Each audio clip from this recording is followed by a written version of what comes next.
broken building isn't really all that practical. It doesn't really serve any purpose, and it may be really fun to walk through, to film a video in, or to just play around in, but it doesn't really serve any practical purpose. Unless someone comes in and restores it, fixes it. If someone comes in and changes the brokenness or restores what was broken, it becomes something that's practical, something useful. The church is broken. Always has been, always will be. God designed it in such a way that through the brokenness, we see His glory. But in the West, we see that it's also becoming ineffective. We're seeing that people are walking away from the church and saying that they're not actually going to attend again, or people are turning to a vague spirituality instead of committing to a church body and being in community with people. The church is broken and becoming ineffective, but it's Christ's body and Christ's bride. Ephesians 5 talks about how the relationship between Christ with the church is a lot like that of a man with his bride.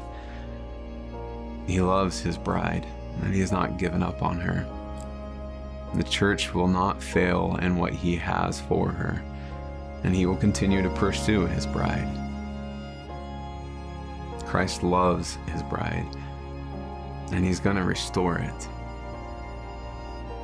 I can't fully understand his plan for the church, but I do know that he wants to use it to bring people to know him, to give him glory. The church is an institution of hope. It's a place where people can come to be in community with other believers who want to do life with each other, who want to commit to each other and to bring God glory. Brokenness creates the opportunity for restoration. The church is broken, and Christ is going to come in and fix it the way he wants it. He's going to fix the church to do what he wants it to do. Christ isn't done with the church. I believe that it can look differently than what it has in the past. I believe that he's going to use it in different ways, but he's not done with it. And I think as we see Christ restoring the church, it's probably going to look a lot different than it did before. But it's also going to go from something that's not really all that practical to something that changes lives, to something that creates hope, that creates communities of people who love him so much that they're willing to deal with all the hardships and messiness of relationships and love each other well and love each other deeply, who love him so much that they're willing to give up their time, their energy, and their resources to reach out to people who don't know him. That creates a community of people who are so focused on what's going to happen when they die, the glory and the beauty of heaven, that they're okay with the brokenness that happens in this life. The church can be restored, and it's not going to look the same way it did before, but it is a place of hope. It is Christ's bride, and Christ is going to use it. Liz and I are trying to do something different.